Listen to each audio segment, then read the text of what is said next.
I was standing in the middle of the cheesecake factory on a Tuesday night, still wearing my badge from work, when my brother's fiancé looked me up and down and said, "So you're the sister who works in a lab somewhere?"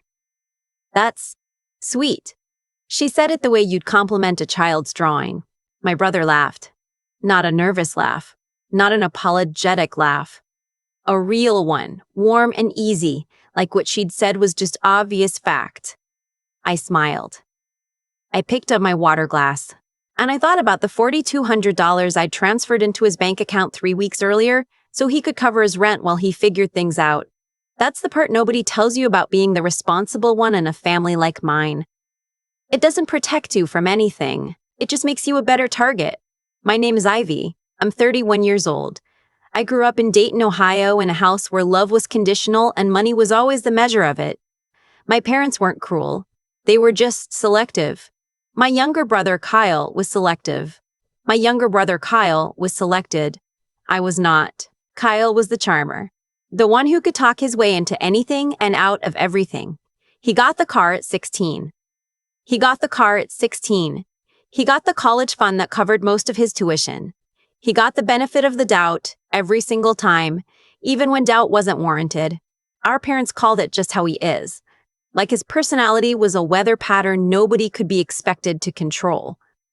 I worked my first job at 15, hostessing at a diner 20 minutes from our house. I saved for my own laptop.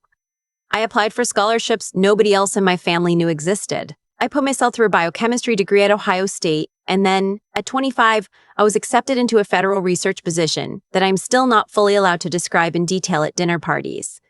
What I can say is that I work for a federal public health agency. I work in disease surveillance. When something unusual starts happening in a community, a cluster of cases, an unknown pathogen, a pattern that doesn't fit, my team is part of what gets deployed. I have been to places most people only read about in news alerts. I have worked under pressure that most people cannot imagine. I hold a federal security clearance that took 14 months to process. My family thought I worked in some government office. Kyle thought I was basically a glorified data entry person. He wasn't mean about it. That was almost worse. He was just genuinely uninterested. The night everything changed started the way most disasters in my family did, with a group text. Family dinner Saturday at Cheesecake Factory. 7 p.m. Kyle has an announcement. 3 exclamation points. My mother always used 3 when she was excited about Kyle. I almost didn't go. I'd been back from a 3-week deployment to a field response site in the Southwest the day before, and my body still thought it was operating on a different schedule. I was tired in a way that sits in your bones, but I'd missed the last 2 family dinners, and my mother had made sure I knew it. So I showered. I changed into jeans and a button-down. I did not wear anything that identified where I worked, because I never do. And I drove 40 minutes to sit in a booth at a restaurant chain and watch my brother get celebrated for existing. Kyle was already there when I arrived, sitting next to a woman I hadn't met before. She was attractive in a very deliberate way, the kind of woman who looks like she spent an hour getting ready and wants you to know it. She introduced herself as Tara. My parents were across the table, already halfway through their appetizers. My mother stood up to hug Kyle when he'd walked in. She nodded at me when I sat down. "You look tired," she said. "I'm fine," I said. "Good to see you." Kyle announced the engagement about 15 minutes in, right between the bread service and the entrees. Tara extended her left hand. The ring was significant. A round solitaire, probably 2 carats, platinum band. My mother gasped. My father shook Kyle's hand like he'd just closed a deal. "We're thinking spring," Tara said. "Maybe April." "That's beautiful," my mother said. "That is just beautiful," my mother said. "That is just beautiful." I congratulated them. I meant it. I had no reason not to. Then Tara asked what I did for work, in that polite way people do when they're not actually curious, but feel they should ask. "I work for the federal government," I said. "Public health research." "Oh," she said. "Like the CDC. Similar space," I said. "So like a desk job," Kyle said. "She's been doing that for a few years. It's pretty quiet work." He said it fondly. Like he was proud of me for finding something stable and unexciting. Tara smiled the smile I described earlier, the one that said sweet and then turned back to my mother to ask about centerpiece options. I cut into my salmon and said nothing. Here's something I've never fully explained to anyone in my family. I don't talk about what I do because I genuinely cannot talk about most of it. That's not false modesty. There are things I've signed my name to that mean I don't get to share certain details. There are situations I've been in where, if I describe them accurately, people wouldn't believe me anyway. But beyond the legal piece, I'd stopped trying to explain myself to my family around the time I was 27. That was the year Kyle needed $6,000 for a business idea that never materialized, and my mother called me to ask if I could help, and when I hesitated, she said, "You don't have a family to support, Ivy. You have more flexibility." I transferred the money 2 days later. I didn't ask for it back. I've never asked for money back from my family, not once. Because the one time I came close, my father looked at me like I'd suggested something shameful. The total, if you're wondering, is somewhere north of $22,000 over 6 years. I know because I tracked it in a spreadsheet I keep on my personal laptop, not to hold it over anyone. Just because I am a scientist and I track things. Data doesn't lie, even when people do. Dinner wrapped up pleasantly enough. My father picked up the check, which was unusual enough that I noticed it. We stood in the parking lot for a few minutes while my mother talked about engagement party venues and Tara showed her pictures of wedding dresses on her phone. I said goodbye. I drove home. I thought it was done. It wasn't done. The engagement party was 6 weeks later, at the community room of a country club my parents had been members of for years. I was asked to help coordinate the catering deposit because, quote, "You're good with those kinds of details."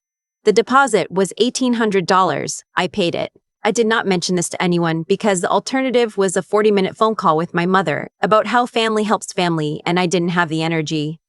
By this point, I was also covering my parents' contribution to Kyle and Tara's apartment deposit. They'd moved into a 2-bedroom in a part of Columbus that was more expensive than their budget, and someone had to bridge the gap. I was not asked directly. It was presented to me as a situation, and the implication was clear. The party itself was fine. It was genuinely fine. Good food, open bar, people I hadn't seen in years, who wanted to talk about what I'd been doing, and me giving the same vague answer I always gave. Tara's family came. Her father was a contractor from Cincinnati. Her mother was a middle school principal. They were warm, normal people who seemed a little surprised by the scale of things. Tara's brother came too. His name was Marcus. Marcus was a few years older than me, maybe 35, 36.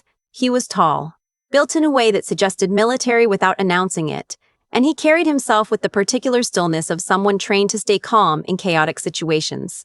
He was polite, quiet, and he had a way of watching a room without appearing to watch it. We talked briefly near the appetizer table, the kind of small talk you make at family-adjacent events.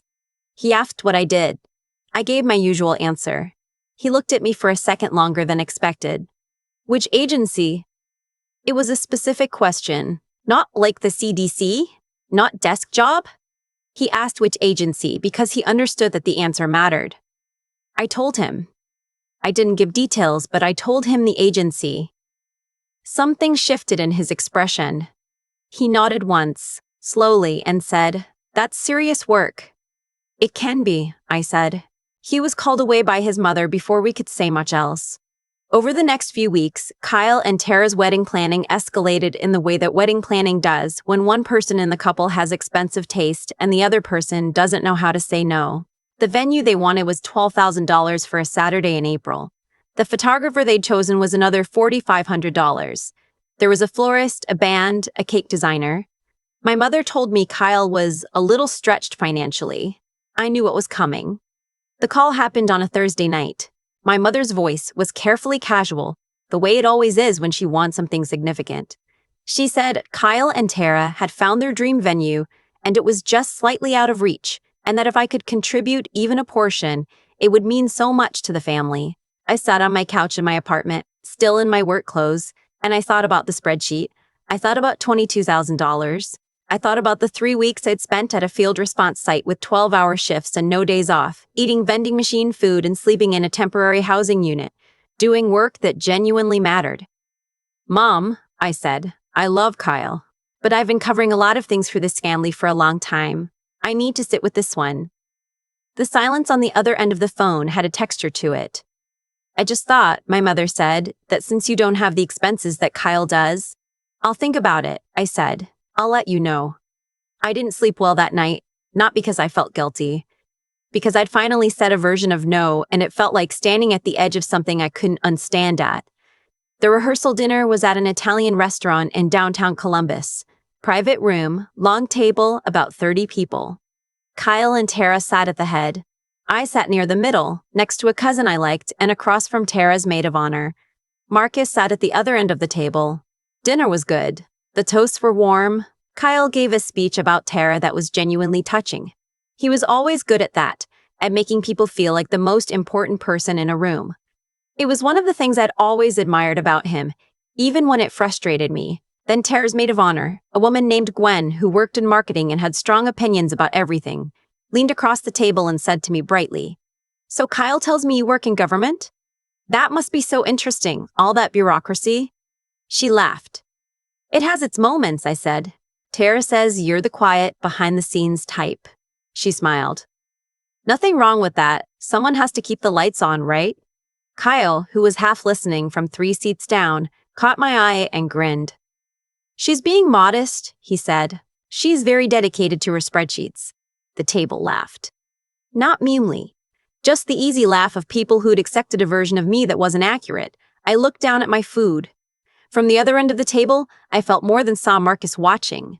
The wedding was on a Saturday in April. The venue was a renovated barn outside the city, the kind of place that looks rustic on purpose and costs as much as a down payment on a house.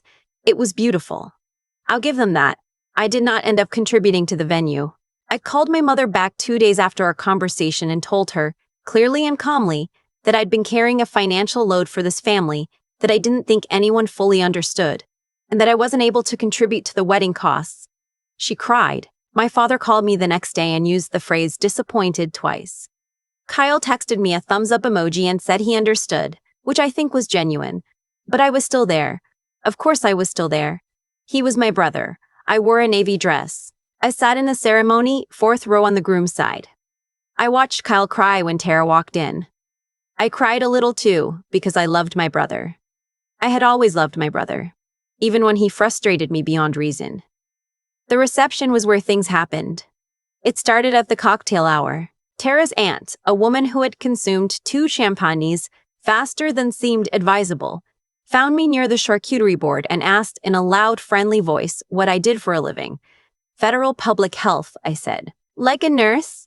"No, more research and field response." She nodded enthusiastically in the way of someone who had not processed what I said. "That's wonderful. Tara's so lucky to be marrying into such a supportive family." She squeezed my arm. "Kyle told us you helped so much with the planning." I found a glass of wine. An hour later, I was at my assigned table. Round near the back, candle centerpiece, good view of the dance floor, when Marcus sat down across from me, not at random. He'd come specifically to sit there. "How are you holding up?" he asked. "I'm fine," I said. "It's a beautiful wedding." "It is." He paused. "I owe you an apology. At the engagement party, I should have said more. I looked up the response you all ran last fall. The one in the Southwest. That was a significant operation." I looked at him. "You were there," he said. "Weren't you?" It wasn't a question. "I can't really confirm details," I said carefully. He nodded. "I know. I was Army. Special Operations, 12 years. I know how it works." He looked toward the dance floor where Kyle and Tara were laughing with friends. "He has no idea what his sister actually does." "No," I said. "He doesn't. Does that bother you?" I thought about it honestly. "Sometimes," I said. "Not as much as it used to." It happened during the dinner course. Kyle had been making his rounds at the tables, the way grooms do, stopping to talk to everyone. He reached our table with a glass of bourbon and a big easy smile, and he slapped Marcus on the shoulder like they were old friends already. "Marcus, great to finally spend some real time with you." He sat down in an empty chair, leaned back, relaxed. "So what do you do?" Tara mentioned something. "You were in the military?" "Army," Marcus said. "I'm out now. I consult for federal agencies on emergency logistics and security protocol." Kyle nodded the way he does when he's listening, but not fully tracking. "Cool, man. That's cool." He turned to me. "You two should talk. You both work in government stuff." "We have been talking," I said. "Oh, yeah?" Kyle looked between us, mildly curious. What do you do again, Heidi? I was trying to explain it to Tara's dad and I kind of blanked. The table had gone quieter. Just slightly, gone quieter. Just slightly, the way tables do. Public health research, I said. Federal. Right.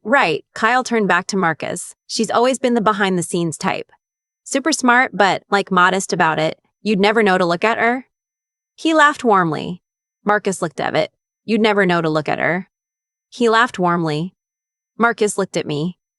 Then he looked at Kyle. Do you know what your sister's clearance level is? He asked. Kyle blinked. What? Her security clearance. Do you know what level she holds? Kyle laughed uncertainly. I don't really know how all that works. She holds a TS uncertainly. I don't really know how all that works. She holds a TS SCI clearance, Marcus said calmly, the way you'd state a zip code. That's top secret sensitive compartmented information. Fewer than 1.5 million people in the country hold that. It takes over a year to process, and they investigate every aspect of your life to determine if you qualify. He picked up his water glass. It's not a desk job clearance. The table was quiet now, fully quiet. Kyle looked at me. Is that true? Marcus, I started. She deployed 3 weeks before this wedding, Marcus continued, his voice still even. I don't know where because I don't have a need to know, but based on publicly available information, there was a significant federal response operation active in February. People like your sister don't show up to those for fun. He set down his glass. I just thought you should actually know who your sister is. Kyle was staring at me. His face was doing something I'd never seen it do before. It wasn't guilt exactly. It was more like recalibration, like a picture he'd been looking at for years had suddenly revealed a different image. Ivy, he said. Why didn't you ever tell you? I said quietly. I tried, Kyle, a few times. You were always busy. I won't say the room erupted. It didn't. It was a wedding reception, Emerald. It didn't. It was a wedding reception, and people are good at keeping things contained in those settings. But our table had gone very still, and 2 nearby tables had noticed, and my mother, who had been hovering near the DJ booth, started making her way over with the expression she wore when she could sense something was happening that she didn't control. What's going on? She asked, arriving at the table and looking between me and Kyle. Nothing, I said. Kyle and I are just talking. Marcus was explaining what Ivy actually does, Kyle said.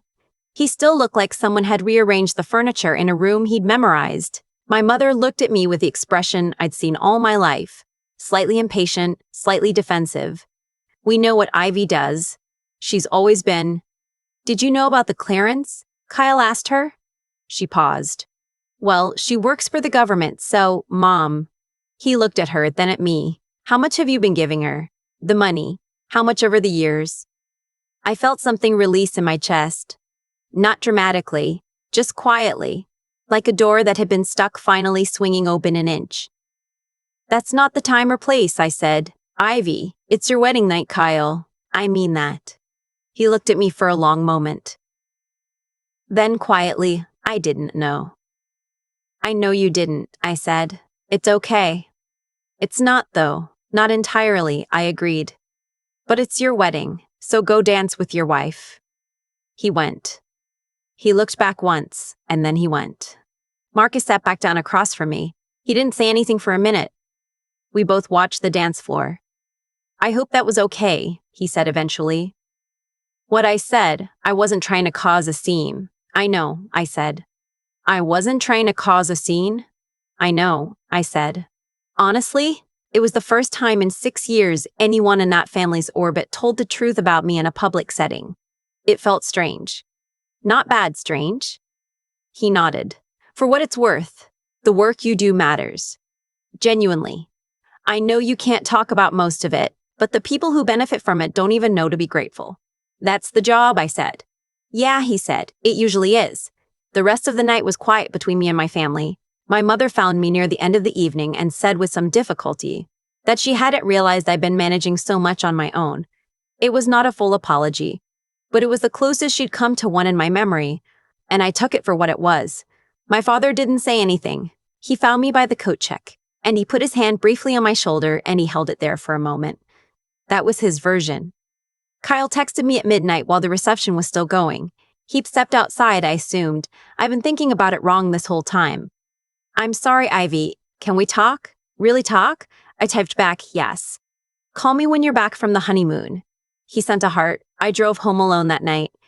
April air through the cracked window, streetlights on the highway, the radio playing something I didn't choose but didn't change. I thought about the spreadsheet. I thought about whether I'd close it out now or keep it open. I decided to keep it open, not as a ledger, more like a record of what it cost to be the one who holds things together and of what it took to finally stop. Because here's what nobody tells you about being the one your family relies on. They don't always see it. They don't always mean to miss it, but the missing is real, and it accumulates, and at some point you have to decide whether the person you've built, the clearances, the deployments, the quiet competence in impossible situations, is something you're going to keep hiding to make other people comfortable. I'd spent 6 years making myself smaller at family dinners. I think I'm done with that. My name is Ivy. I responded to disease outbreaks in 4 states. I've sat in briefings where the people across the table wore more stars than I could count. I've made decisions that, if I described them honestly, would change how most people look at me. I don't need my family to understand all of it. I just needed them to know it exists. They know now. And somehow sitting in my car at midnight, radio on, window cracked, I felt lighter than I had in years. Not because everything was fixed, just because I'd stopped pretending it wasn't broken. I used to think silence was the same as patience. That if I kept showing up, kept transferring money, kept smiling at dinners where nobody asked the right questions, eventually something would shift on its own. That's not patience, though. I understand that now. That's just waiting for other people to do the work of seeing you, and most of the time, they won't. What happened at that wedding wasn't magic. It wasn't luck. It was cause and effect, playing out the way it always does, just slower than we want it to. For 6 years, I made a choice. Dozens of small choices, really, to keep my head down. Some of those choices came from a good place. I genuinely love my brother. I didn't want to make holidays difficult. I didn't want to be the one who made every family gathering about money or resentment or unspoken scorecards. So I stayed quiet. And because I stayed quiet, a story got written about me by people who didn't have the full information. Kyle's story about me, the behind-the-scenes type, the one with the quiet desk job, wasn't malicious. It was just the story that filled the space I left empty. That's the thing nobody warns you about when you decide to be private about your accomplishments. Silence doesn't stay neutral. Other people fill it in. Marcus didn't rescue me that night. I want to be clear about that. What he did was say out loud what was already true. The clearance was real before he mentioned it. The deployments happened whether or not my family knew about them. The work mattered whether or not anyone at that table understood it. He just refused to let a false version of me sit there unchallenged. And that distinction matters more than it might seem. Because here's what I've been sitting with since that night. The people who actually understand what hard work looks like can always tell when someone is being underestimated. You don't have to announce your accomplishments to people like Marcus. They already know how to read the room. And the people who can't read it, the ones who have been looking at you for 30 years and still see desk job, sometimes they just need someone to hand them a different lens. My brother is not a bad person. He never was. He was just someone who'd been handed a comfortable story and never had reason to question it. When Marcus handed him a different one, he didn't get defensive. He got quiet. And then he got honest. That matters. What I learned, what I'm still learning, is that integrity doesn't expire when nobody's watching it. Every decision I made to do difficult work in difficult places, to keep showing up even when nobody in my personal life fully understood what that meant, built something real, not in other people's perception of me, in me. And eventually, whether you intended or not, what you've actually built has a way of becoming visible. The $22,000 in that spreadsheet still happened. The years of being the family's quiet solution to every financial gap, those happened. I'm not pretending that resolves itself just because my brother sent a text message and my mother said something that almost resembled an apology. That's not how it works. But I drove home from that wedding lighter than I'd felt in years. Not because everything was fixed, because I'd stopped letting my family's limited version of me be the loudest version in the room. That's the part that was always mine to control. I just took a while to use it.